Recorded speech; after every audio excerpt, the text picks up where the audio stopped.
there's too many to mention. If I may, My Wife and Kids, Friends, Fresh Prince of Bel-Air, those three were the ones I watched. I just didn't stop watching those, and yeah, those I watched consistently with my little sister.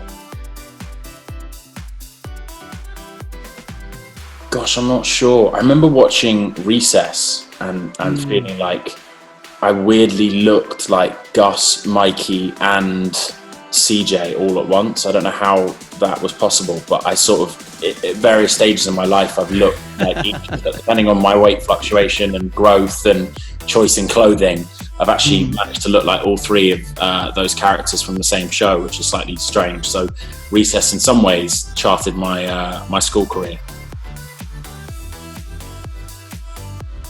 I watched the most recent season of Queer Eye, and I look to those guys and think they're just like phenomenal human beings, and look to them as like a way to like improve myself. I think they're like brilliant role models for people, and the way that they sort of occupy space and impact people and treat people with kindness is really lovely. So even though it's not fictional, I look at those guys and I think I got stuff to learn.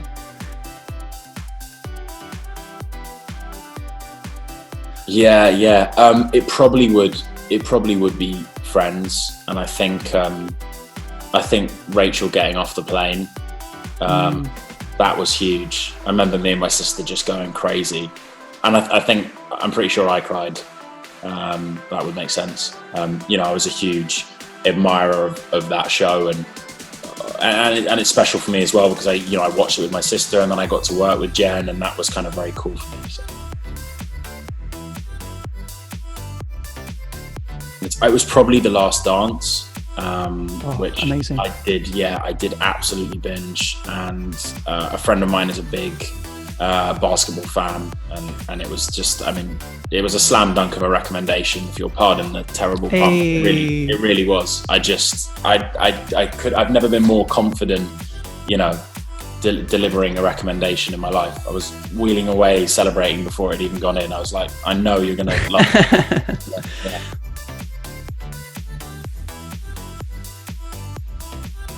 I would love to see another season of True Detective. I'd love to see that.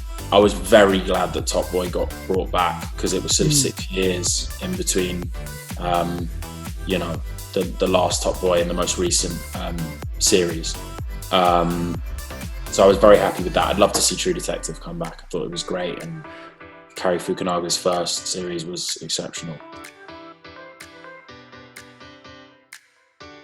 I'm not actually that experienced in the world of TV, but I think School of Comedy, which I started doing when I was about 11 and did up until I was about 15, I think, 14 or 15.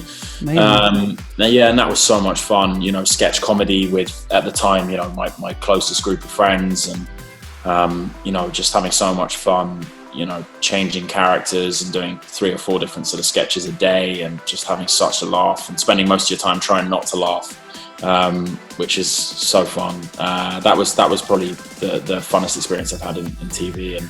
And Bandersnatch was really without speaking out of turn, was pretty much the only other TV experiences I had, and that was just as fun as it was also brain melting, whereas School of Comedy was a little bit more sort of free falling.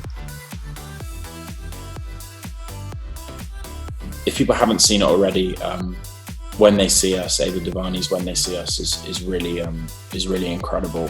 I think an amazing and incredibly informative TV series, particularly in this current climate where we're seeing a sort of we're seeing the Black Lives Matter movement come to the forefront of everyone's minds in response to cyclical pattern of racialized police brutality towards the African American community. And When They See Us just sort of underscores just how long it's been going on for, and hopefully for people who aren't necessarily participating in being part of the solution, shows like that will kind of encourage action.